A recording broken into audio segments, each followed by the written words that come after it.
Tom Clark's Main Event is a Boink Studios production. Follow us on Twitter and Facebook at Boink Studios, and check us out on boinkstudios.com, where you can see all of our projects, past, present, and future. And now, on with the show. This is Daddy's show. Step off.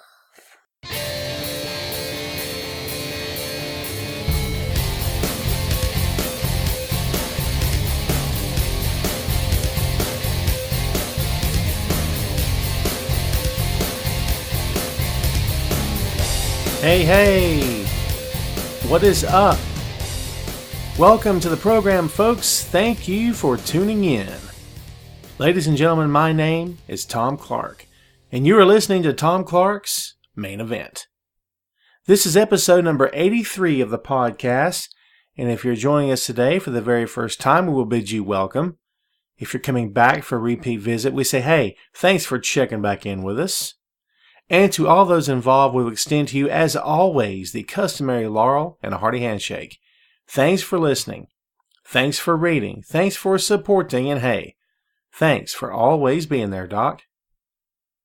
Episode 83. Welcome back. Happy New Year. Merry Christmas. Happy Thanksgiving. We here at Boink Studios, we're fairly silent for the month of December in terms of podcasting. We did bring you a Christmas episode of Tom Clark's 30-Minute Fun Show. However, you heard nothing out of the main event. So we were rectifying that with this episode.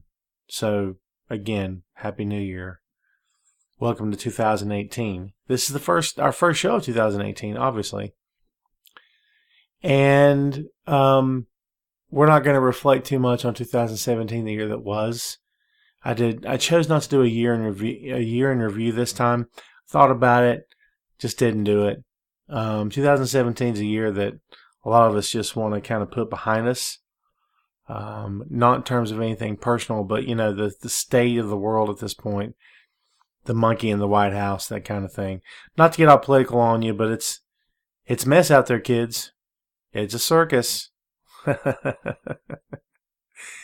It is what it is, man.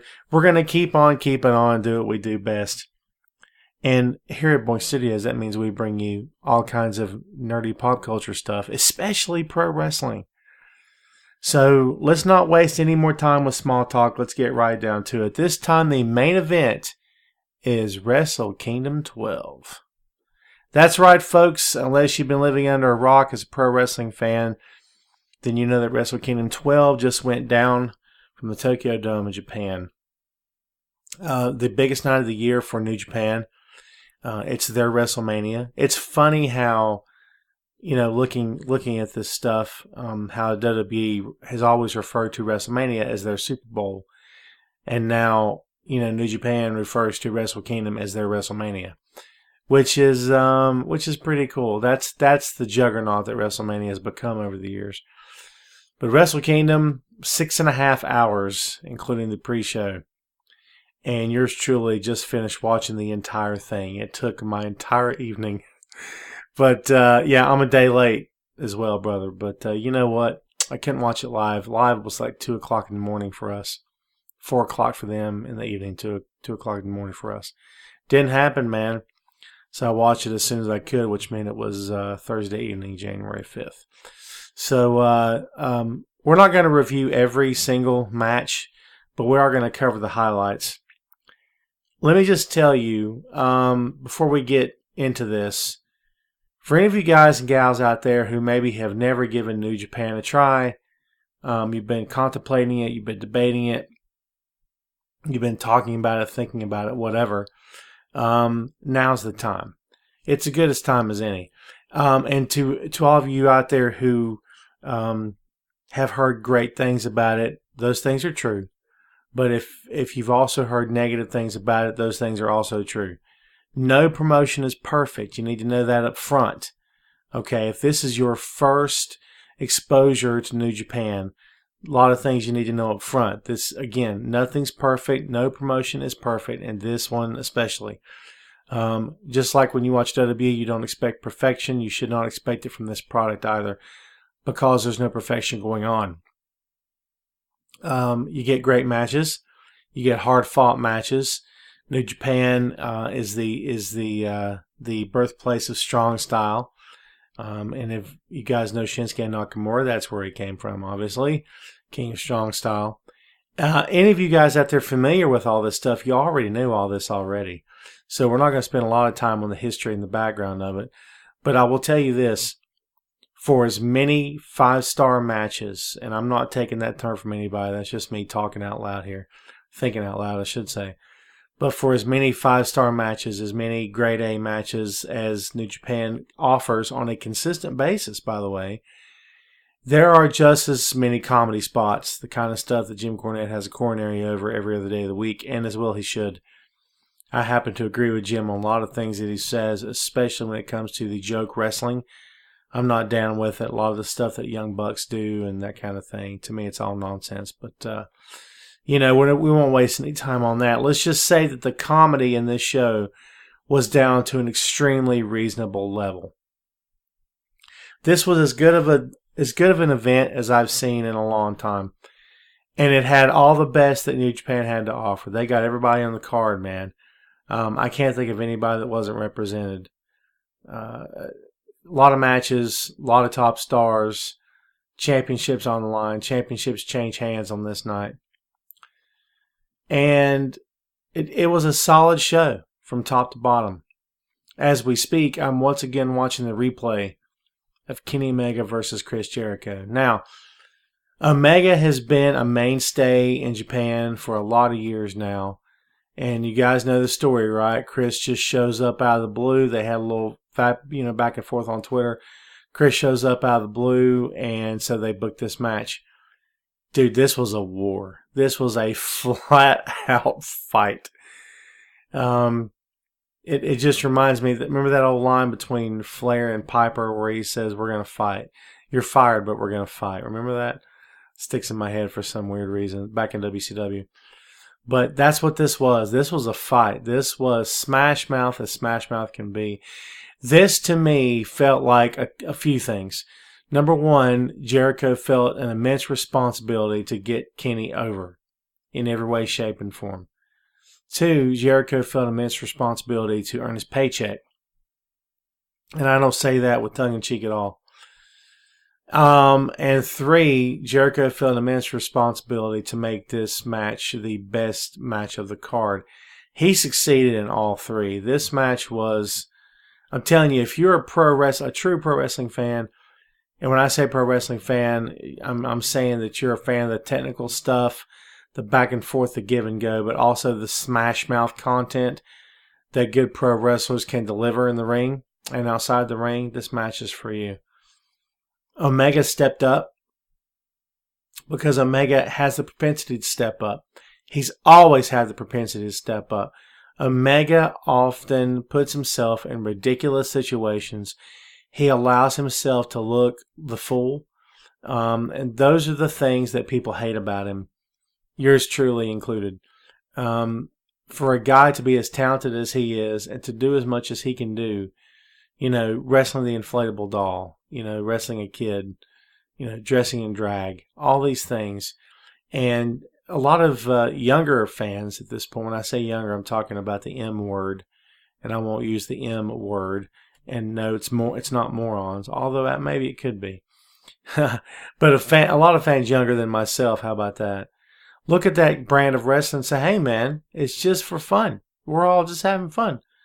That's great, but you're making a mockery of the business. I will agree with Cornette on that 6 ways from Sunday. And it's always been my feeling as well. You're making a mockery of the business. It's no longer real. It's no longer even close to being real.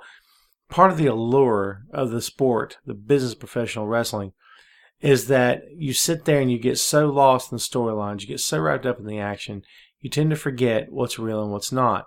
The lines between fiction and fact become blurred.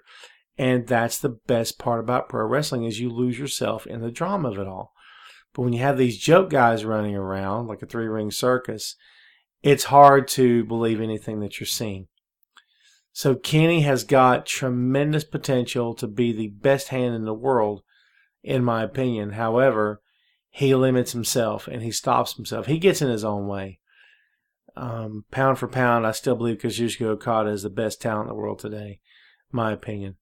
We'll get on that a little bit later, but you got to watch this match, dude. Jericho and Omega, they tore the house down. I can't tell you that Chris is in the best shape of his career. Muscular wise, he's not as defined. His abs are not as defined. We got sort of a pudgy Chris. Nothing wrong with that. I mean, the guy is at the tail end of his main event run of his WWE, or actually his pro wrestling career. And we all know that. But he doesn't show signs of it in this match at all. He brought all the intensity and heart and, talent and everything it takes to put on an amazing match of a guy half his age. He did an amazing job. And he looked the part. He looked good. I'm not saying he didn't look good. He looked good. And, dude, he was a heel through this entire match. I'm talking about from before that bell rang to the moment the bell rang at the end. I mean, 100% heel, and he did not let up. The match did not end with a handshake. The match did not end with a sign of mutual respect. Chris was a heel at the end, just as he was a heel at the beginning. And it was so fun to watch. They spent a lot of time outside the ring. It's okay. You expect that out of a main event because they are...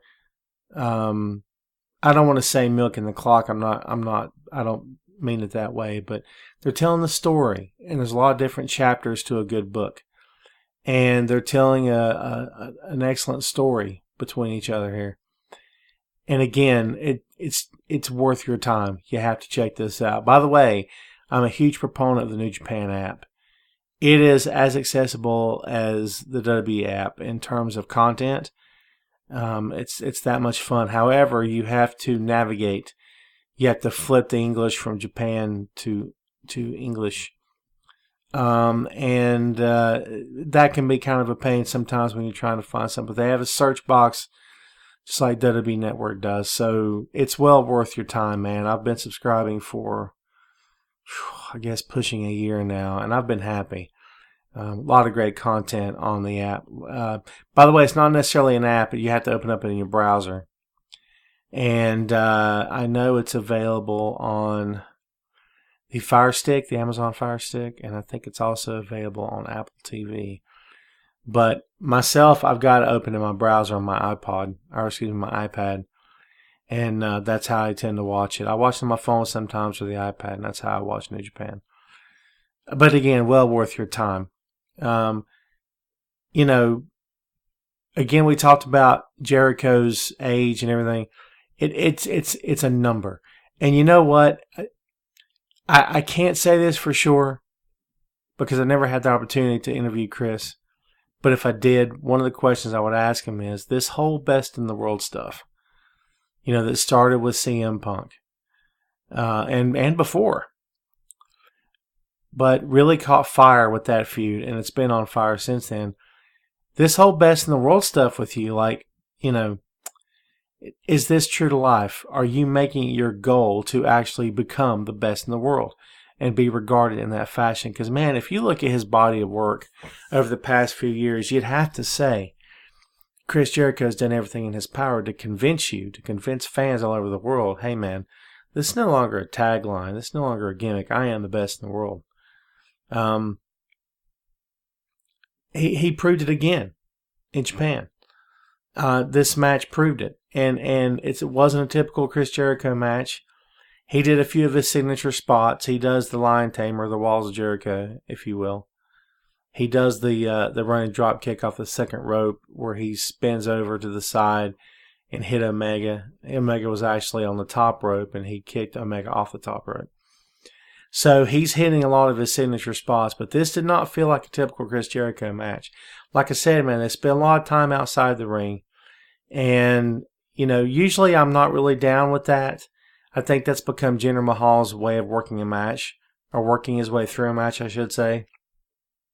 He spends a heck of a lot of time outside the ring. He did it with Randy. He did it with AJ. It's crazy. So, no, it's not a typical Chris Jericho match, but, man, it's so worth it. And he just, again, he moves very deliberately. in this match. He moves very methodically. He tells the story, paced himself. But man, the kicks are hard. The punches are hard. It's just, he brought everything he had. And it's like he had a chip on his shoulder during this entire match and he had something to prove. Well, he proved it. I mean, by far. Anyone that had any doubts about Jericho going into this match or surely don't have them now. I mean, really, if you think about it, how many doubts can you have at this point? The guy has proven himself time after time after time against the best talents in the world today. He makes other talents not up to his level look very good against him and bring them up to his level. It's what a true professional does, man. Jericho's a true pro in every sense of the word. And, you know, some people are calling this his best match ever. I don't know if I see that. It'd be hard for me personally to choose the best match I've ever seen him in. I mean, that would be hard, right? But is this in the top 10 maybe? I would say it's top 10. I don't know if it's top 5 for me. Top 10, I would say absolutely. Just imagine watching this match out of the context of what it's in. Imagine, you know, at the peak of a guy's career in his prime, that you have the ability to go forward and see some of his matches. And that's the sci-fi guy in me coming out right there. But what an amazing change of pace. But there's been no rumors to the contrary that I know of, and I've kept up with it pretty close. I've not read anything to suggest that there will be any more business for Chris in Japan. Chris did the job. He put Kenny over. He did exactly what he wanted to do. He had a great match, and he did the honors to Kenny Omega. And Omega went from being like the second biggest star in that company to arguably the biggest star in that company, next to Okada.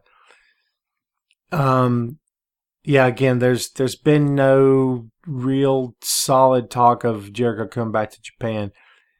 There's also talk that he may not make WrestleMania 34. I would be surprised.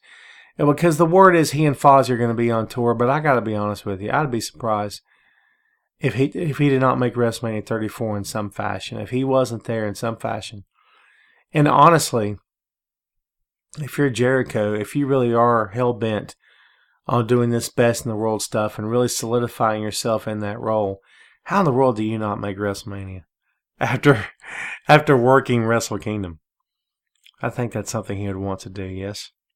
So I'm gonna hold out hope that he's at Mania this year. But yeah, man, well worth your time. You have to check it out. I can't say enough good things about this match in particular. It's just, God, it was so well done. And again, they told the story between them. As we speak, because this was not the main event, a lot of people thought it would be the main event.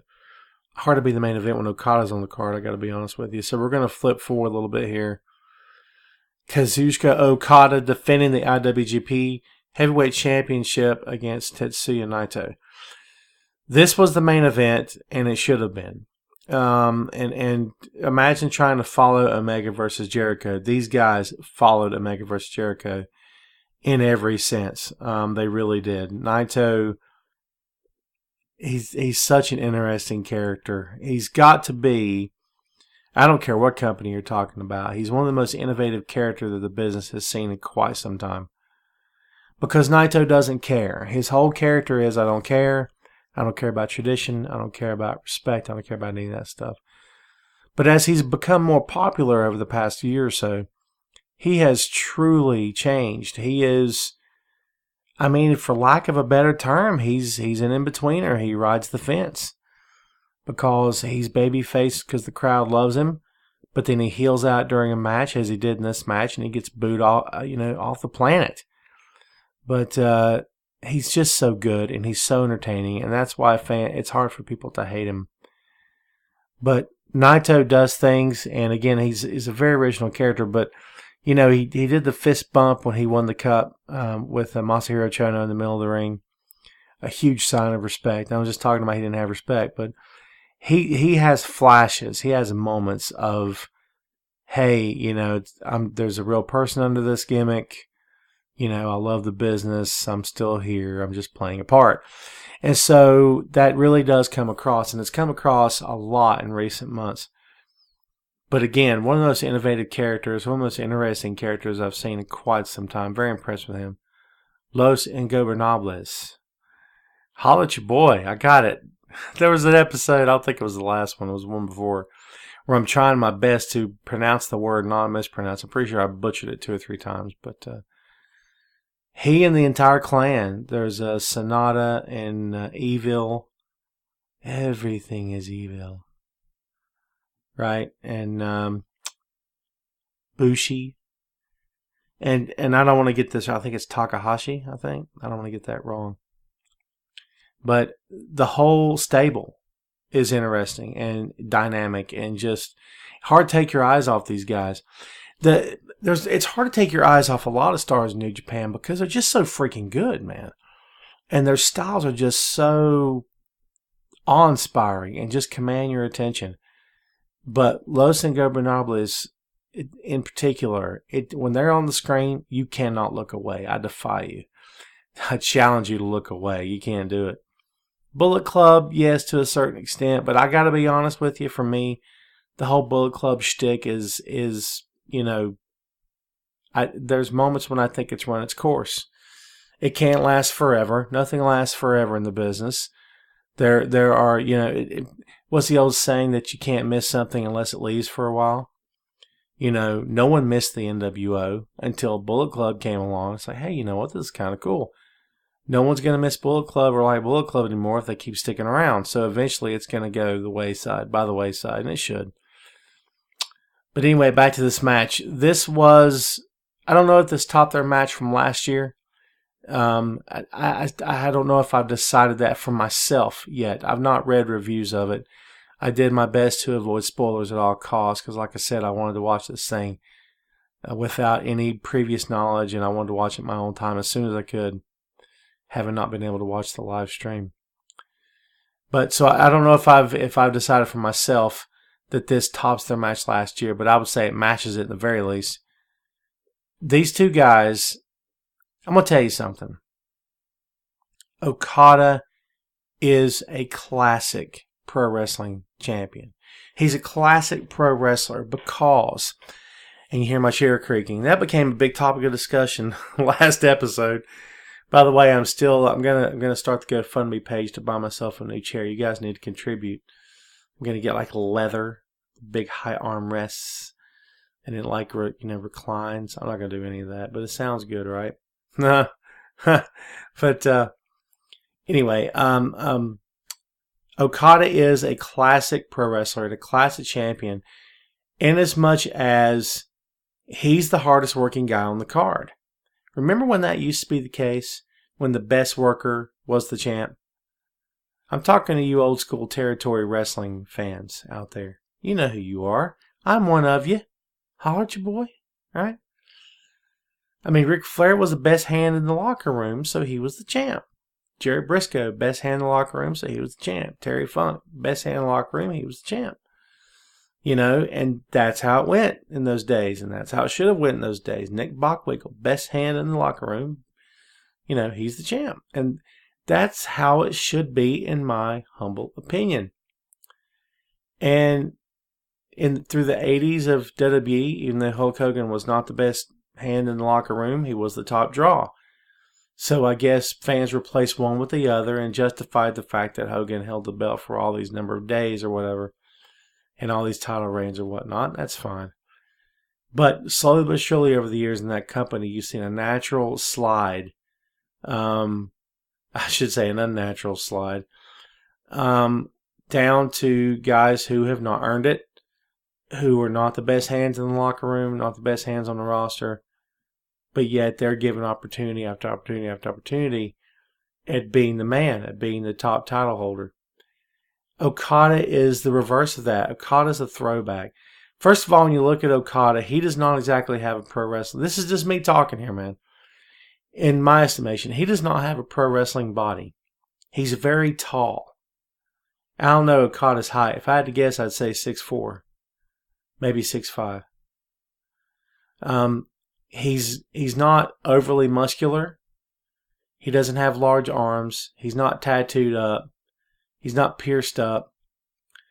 And He bleached blondes his hair. I mean, that's the extent of it. He's got some cool ring gear, by the way, but he's the Rainmaker.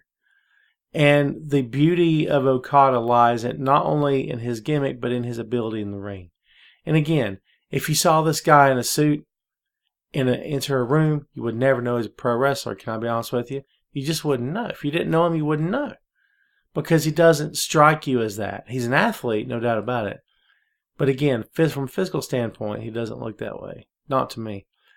But he is the best hand in the locker room. Now, you can make the case between him and Hiroshi Tanahashi. So, I don't know. I think it's a toss-up. I think it's a close 1-2. A lot of people believe that Okada has overtaken Tanahashi in terms of being the best hand in New Japan.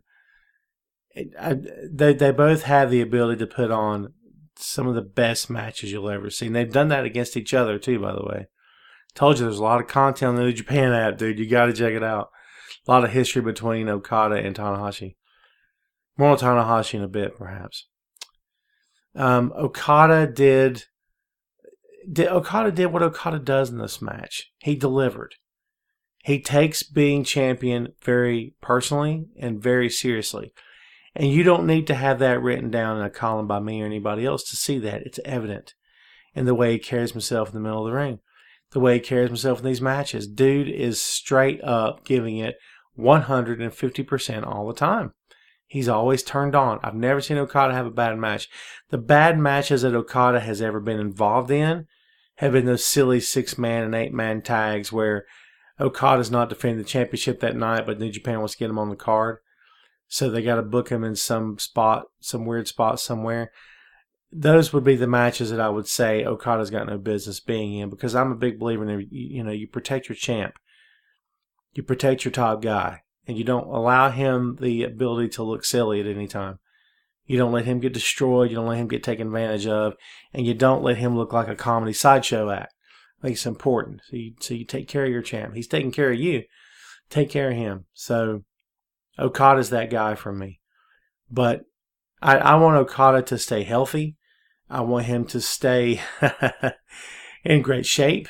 Because this guy, and I call him kid, he's a kid. This kid has a lot of years in front of him. And honestly, man, before I knew Okada, I had only heard the name. And I decided to look him up. And so this was long before I got the New Japan app, all right? But I looked him up on YouTube and got as much as I could. And I'm just blown away. And you will be too, trust me. And, I don't want this entire episode to become, a presser for New Japan, like this is an infomercial for the company or anything. I don't want to do that. But, honestly,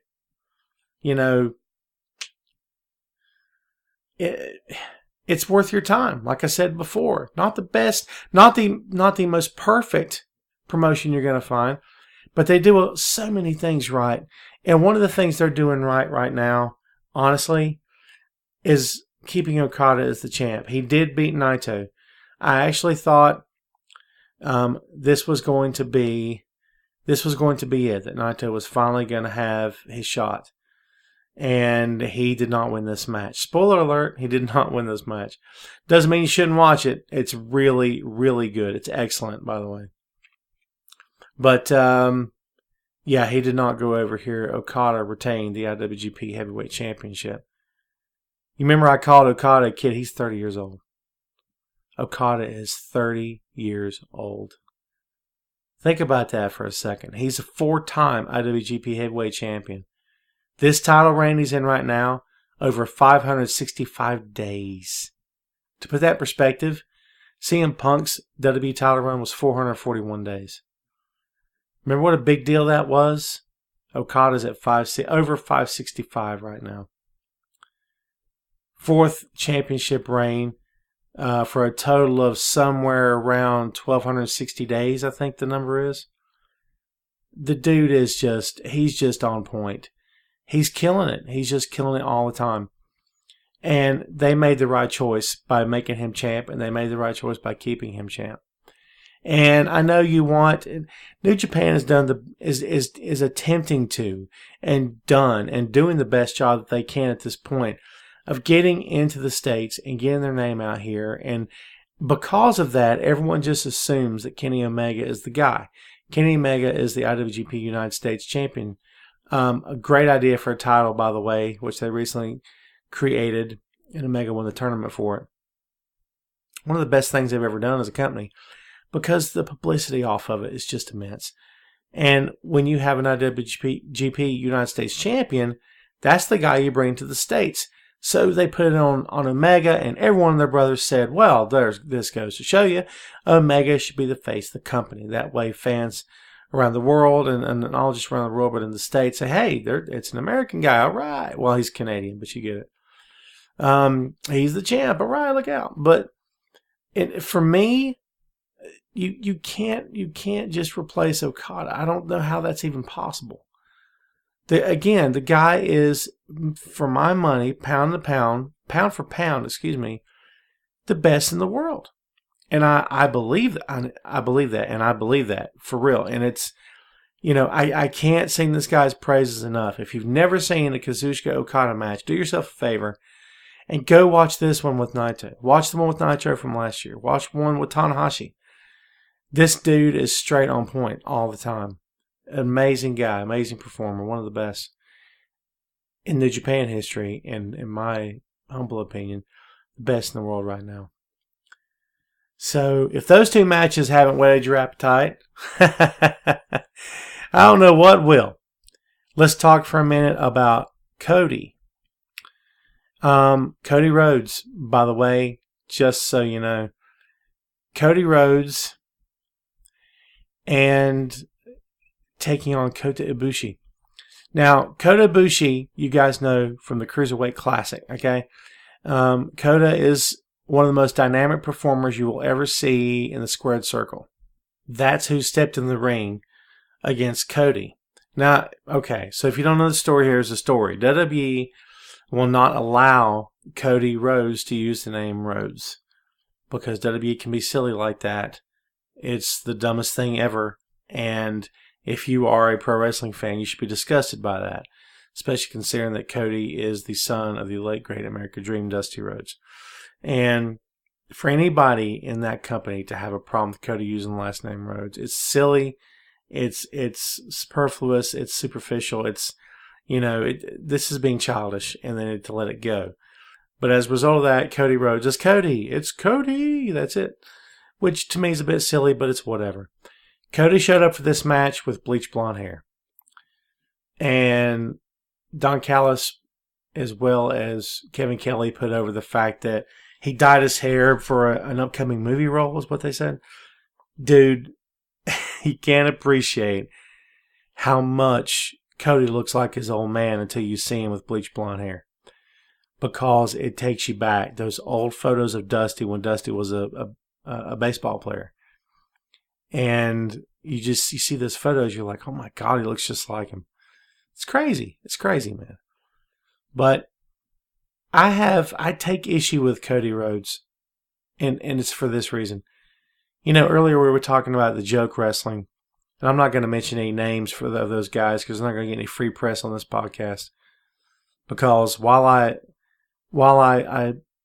don't condemn any guy or gal for making a living in this business, because anyone that can make a living in this business is a good thing, because that means there's money to go around, the business is thriving to some degree, and men and women can make a living off of it, and this is their job. I'm a big proponent of that, because that means a likely extended future of pro wrestling. I don't want the business to die out, and everything goes in cycles, right? But pro wrestling's been alive and well for 100 years or better, and I don't want it to go away. So I don't condemn nor criticize because these guys and gals are making a living doing this. But again, it goes back to my earlier point. I don't believe in joke wrestling. I believe comedy is good in small doses, and you get back to the real show. Cody is falling into the trap, man. And I don't know if it's because Cody's younger than, say, Jericho, but he's falling into it, and it's frustrating. It's extremely frustrating to sit back and watch it happen. I don't like watching it happen. Doesn't make me very happy. He did not do that at Wrestle Kingdom 12. He and Ibushi went out and made their case for stealing the show. I mean, the 3 top matches on this card, by far, was Naito and Okada, Jericho and Omega, Ibushi and Rhodes. By far. Ibushi and Cody went out and had a great match. There was quite a few little dangerous spots. Cody did the DDT onto the floor from the ring apron, which never should have been done. And let's all got our fingers crossed that Ibushi is okay. Ibushi takes a lot of unnecessary risks. A lot of guys in New Japan do because they're trying to put on a good show. And, there's something to be said for standing on your own 2 feet and using your own 2 fists. And you can run an entire pay-per-view without leaving your feet. Imagine that. Now, again, talk about, sort of dashing in some flavor, sweetening the pot a little bit different spice for different matches. I get it. I understand how it works. I understand how the game's played. But coming from the perspective of a guy who's been in the ring, because I have, and seen guys up close and personal get hurt in the ring, because I have, it's one of the world's most dangerous sports, in my professional opinion. But I don't want to see these guys and gals go out there and get hurt for no reason.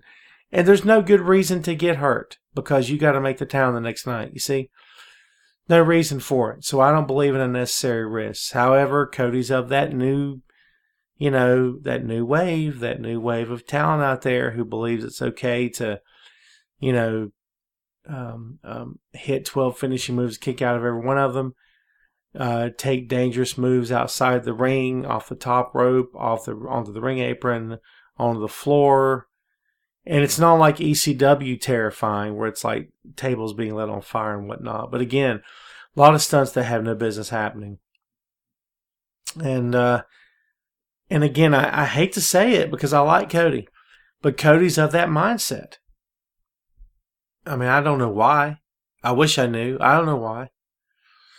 Maybe it's just the company he keeps over there. I don't have any idea.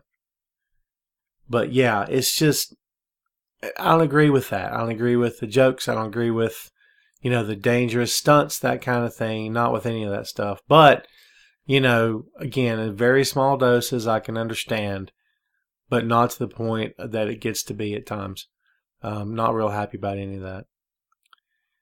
But this match is, just like the other 2 matches I've mentioned to you so far, it's worth the watch. It's worth watching because it's just very entertaining. Kota Ibushi is, and I knew of Kota's work long before the Cruiserweight Classic ever got here. So when they announced he was coming in, I was more than thrilled to hear the news because the dude is so good. Kota Ibushi's Spider-Man without a mask. That's who he is. I mean, dude, he's got a new gimmick now, right? Take the mask off Spider-Man. It's Kota Ibushi. This guy's, there's no fear. He's got no fear. He dives, he jumps, give him some webs, let him go through the skyscrapers in New York. Same deal. He's got no fear at all. And, to pull off some of the things that he pulls off, you can have fear because hesitation is what will get you hurt in the business in a match for sure. You got to be sure of yourself. Confident in yourself, confident in your opponent, trusting your opponent, trusting yourself to know that you can do the move in the first place and that you can do it safely.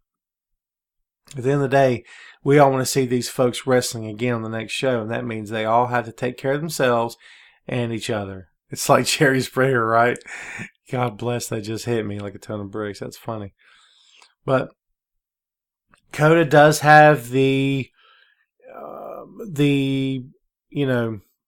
propensity, I guess is the word. He has been known to pull off a lot of the stunt work, and I'm not crazy about that, but it is what it is. You know what I mean?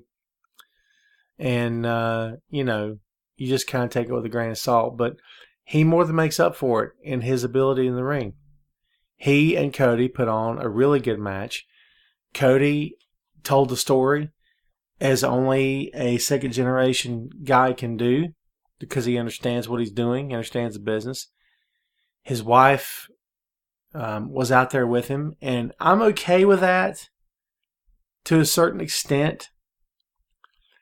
But in some ways, I'm not too happy with it. It's nothing against Brandi Rhodes as a performer, even though she's never impressed anyone. I've not watched her work recently, to be fair, but I know at WWE it was a bit rough. But the little that she actually got to do, they are very cornball together. Do you know what I mean? They're very cheesy together. Nothing necessarily wrong with that, but they're very over the top, very silly at times. But they're so over the top that I think it actually works for them. Does that make sense? They're over the top, and it's clicking. You know, they are that very overly dramatic, you know, theatrical combo. He's got the facial expressions, and they kiss on the way down the ramp, and she faked an injury during this match so they could distract Dakota, so Cody could get the drop on him, and they're laughing about it like two little kids afterward. And they are a couple of heels that's very easy to hate. You want to pull for Cody because you respect the fact that he, you know, went out, he ventured out on his own and said, I don't need WWE, I don't need Vince McMahon, I can do this on my own. And he's done it. More than done it on his own. So you want to like him, plus the fact that he's Dusty's son, Goldust's brother, and you want to love him, and you do, and you respect him. But when it comes time for that bell to ring, you got to hate this kid. You got to hate him because he's the heel. And so having Brandi out there with him really makes it a lot easier to hate him. But again, this was a good match. I can't say enough good things about this one, too. I think of the three that we've talked about to this point, I believe, in my opinion, this match told maybe the best story. And it all depends on how you feel about that, but your own personal take on it. But anyway, I felt more of a coherent theme through this whole match. It just felt a little bit more cohesive. And that's hard to say next to the two other great matches that we saw at this event. So it was good. I enjoyed this. I very much enjoyed this. You got to check it out for sure. A quick rundown of other matches on the card. We won't go really in depth in here of any of this, I don't believe. The IWGP Tag Team Championships change hands as the Killer Elite Squad drop the belts to Evil and Sonata from Los Ingobernables. If you don't know who Killer Elite Squad is, it's Davey Boy Smith Jr., which they keep calling him Davey Boy Smith Jr., Davey Boy Smith Jr., Davey Boy. Call him Davey Boy, right? We all know who he is. And Lance Archer. Remember from TNA, he's got the terrible back tat. When I think of Lance Archer, I think of the back tat. Isn't that terrible? I can't help it. The Tramp's tat, right? I can't help it. It's just the first thing that pops in my head, dude. It's weird. This was a beatdown. The dude, Evil and Sonata, got their butts handed to them. I mean, for real. Like, Davey Boy and Lance ate their lunch, man. I'm not kidding you. And, of course, the entire match was like, this is almost a squash. But guess what? Evil and Sonata pulled it out in the end, as I just said, and won the championships. Good match.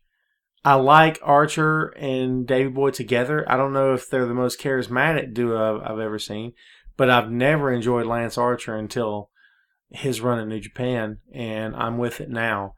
He's got this silly thing he does where he comes out. He had like 12 water bottles stuck into his tights, and he came out. He just spits on random people. He just spits on everyone. And that sounds funny or sounds stupid, but once you see it, you're like, oh, I get it. It's funny. Like, he's a beast when it comes to water bottle, man. It's hard to explain. It's funny, though. The other set of tag team championships that were on the line of this night that did change hands as well were the IWGP Junior Tag Team Championships as the Young Bucks sought to once again claim the titles, this time from Roppongi 3K. I don't know enough about Sho and Yo to have a solid opinion on them. I feel like they grew up watching a bunch of Jeff Hardy matches, in my opinion, watching Hardy Boys. I don't know that to be true or not. That's just my gut feeling.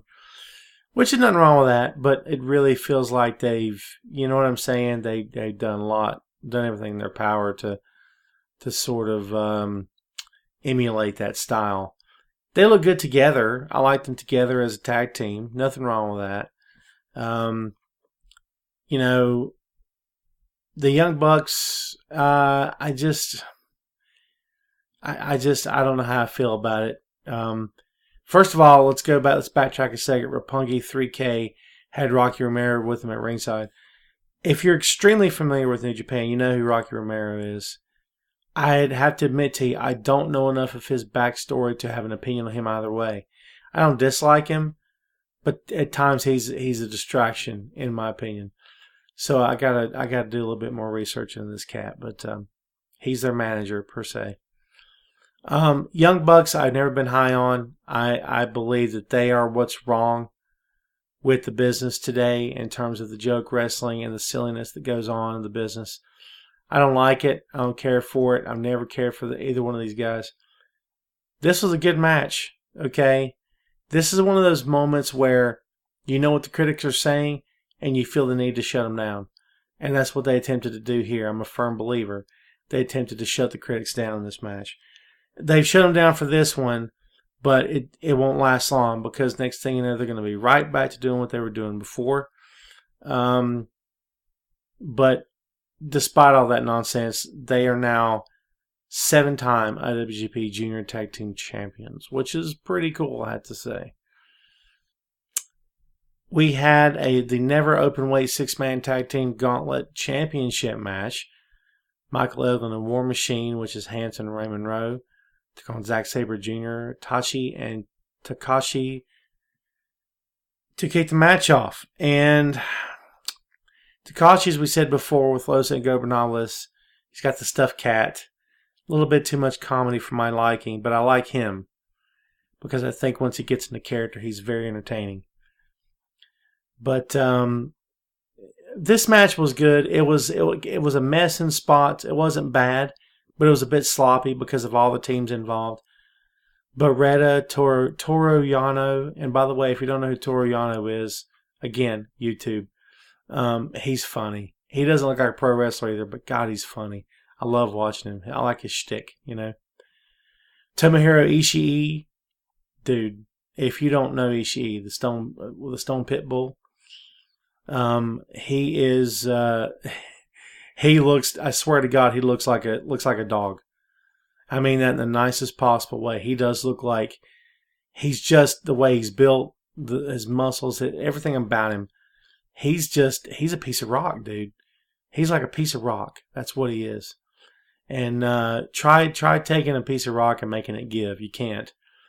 I've always been a fan of Ishii. I dig that guy for real. Juice Robinson, Togi Makabe. By the way, Makabe, the Unchained Gorilla.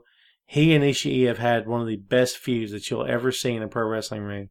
Neither guy ever giving a step, not even a half step, to the other guy. Taguchi also in this little team with Robinson and Makabe. Bullet Club, the brothers Tama Tonga, Tonga Loa, and of course Bad Luck Fale. Who I have to be honest with you, I'm not very high on Fale. Just my opinion. I don't know. I think there's this, and this is not going to be a very popular opinion, but just bear with me for a second. There's always been this idea in pro wrestling that even if a guy is big and like kind of overweight, he's still a pro wrestler because all people see is the size. Well, look at the size. Yeah, but dude, there's a difference between being overweight or being a little overweight but having amazing cardio like Dusty had. And I look at Fale, I don't see a lot of cardio. I see a guy who gets gassed very easily. I don't dislike him. I think he's got potential. But I don't know if I see it, in my opinion. But that's me talking. Another set of championships, by the way, if I can get my word out. Another set of championships change hands here. Beretta, Yano, and Ishii won the never open weight 6-man tag team championships. Wow. Man, one title change after another, right? But, you know, that's what you do. You give fans something to talk about. You know, you built up for an entire year leading to this event. How boring is WrestleMania when titles don't change hands? Just be honest. That sucks, right? So New Japan's got this thing figured out, I believe. Because, you know, the day after the big event, the event after the big event, the night after the big event, that's the night of the new starts. Here's the new champs, new title holders. It's a new beginning. Yada, yada, yada, all that good stuff. Yeah, and to me, that's perfectly fine. That's how it should be. A match I was not into, didn't care for, was the never open weight title. It was a hair versus hair match. Minoru Suzuki, who has basically no hair at all, versus Hiroki Goto. I like Goto. I like the way he's built, which sounds odd. I like the way he's built, and I like him, and I think he's got the best physique for this business. He's got a great look. He's got a great career behind him. He's still got some stuff in front of him. I like Goto quite a bit. I'm not a fan of Suzuki. I'm just not a fan of him. I'm not up for it. The guy doesn't sell. And remember back at the beginning of the show, we were talking about the stuff that's not perfect about New Japan. You got to put up with some comedy. You got to put up with some stunts. You also got to put up with some no selling. And that kind of stuff will kill you. Kills me. I can't stand it. Young Bucks, notorious for not selling. And, you know, they along with all the other joke wrestlers, can sit back and make light of that and tease guys who complain about it and berate fans that complain about it. It's fine. I mean, it's not fine, but it'll have to be fine, right? Whatever. But selling is core. Selling's at the core of the business. It's essential. If you can't sell or you refuse to sell, you are wasting everyone's time. You're exposing the business. You're exposing your company. Hell, you're exposing yourself, man. You're outing yourself as a phony when you don't sell. You see what I'm saying? Not just the guy that's hitting you, that's punching you. That's going to make him look like crap as well. But let's just be honest. You're hurting yourself on top of that. It's nonsense. Not enough selling. That's the problem there. Suzuki doesn't sell. He doesn't. You got to drop a truck on him for him to start selling. It was a hard-hitting match. It was smash mouth. Of course it was. Suzuki was in it. But it did have a background to it. It had a backstory, which is good. I'm just not high on Suzuki. I just can't. I can't get behind it. Sorry, I just can't do it. Let's talk about the next championship. God, the amount of titles this company has, am I right? The IWGP Junior Heavyweight Championship. By the way, it changed hands. Hiromu Takashi, Kushida, and Will Ospreay taking on Marty Scurll. I hope I'm pronouncing that right. The villain, Marty Scurll, from Bullet Club. Everybody's high on this guy, too. I'm not low on him. And that is to say, I don't dislike him. I don't know enough to have an opinion yet. I only know his work from New Japan, not Ring of Honor. And I've not seen him enough to actually form the basis of a true opinion. Once I do, I'll let you know what it is. Until then, he's just kind of there for me, just the way I look at it. But again, another championship changed hands. Ospreay got the title. Wasn't a bad match. It was a lot of no selling happening, a lot of quick moves, a lot of finishers. But you expected that, right? I mean, to be honest with you, you should have expected that. Let's move on. A title that for a change did not change hands. Hiroshi Tanahashi went into this match with Jay White as the IWGP Intercontinental Champion. And guess what? He still is. The face, or they call him the ace of New Japan, I guess. If Okada's the face, then Tanahashi's the ace. He took on a kid named Jay White. Now, I'm going to be honest with you. Switchblade, as they're calling him now. I have to be honest with you. I don't have a lot of background on Jay White. But I will tell you this. I really like him. I like him a lot already. I dig his gimmick. I dig the way he presents himself. He's got a good look. He's got charisma. He's got the right attitude. This was a good match. It was the best match on the card, in my opinion. But it was good. I will tell you. I will tell you this. In my opinion, this match came from out of nowhere. I don't know if I saw this match happening, or it even being logical. I think this should have been Tanahashi and Ibushi. just my take. I think that's who it should have been, because they didn't have the best match here. It wasn't bad, but it wasn't great either. So that right there tells you something, that it could have been a lot better. And Ibushi versus Tanahashi would have been. In my opinion, I have viewed, because of Ibushi and Tanahashi's had heat between them for a while now. And I've always viewed this. Can you tell it's late? I'm losing my voice. I always lose my voice when it's late. Isn't that odd? So weird. It's all right, man. We're pressing on. We're pressing on, dude. We're going to keep rolling here. But Ibushi and Tanahashi have had this heat, and it really feels as though Tanahashi's in a position to pass the torch to Ibushi. I don't know if that's happened really officially, but I think it could. And it reminds me a lot, of Cena passing the torch to Reigns. Where you've got this guy, you've got the top guy, or you've got a top guy in the making, and you've got the face of the company, the ace in this case, in this matter, passing the torch. I mean, that's a big deal, man. And, I still think that would have been the best match. But I like Jay White. I want to see more from him, because I don't know enough about this kid at all, to be honest with you. Again, research, Tom. Research. YouTube, baby. But I look forward to seeing more from White. I like the Switchblade gimmick. I don't know if I'm crazy about Jay White. I mean, it works. It's fine. Not to be too particular, too picky here, but it's perfectly fine. That's it, guys. That's it. That's your Wrestle Kingdom 12 card. I got to say, I enjoyed this year better than I did last year, and I really enjoyed last year. But the addition of Chris Jericho this year, the next match between Okada and Naito, another great showdown with those two guys. Cody Rhodes and Kota Ibushi. And there was other great matches on this card too, but those are the three standouts. I gotta tell you, man. Again, as I said at the opening of this episode, if you've been on the fence about New Japan, now's the time to get off the fence, man.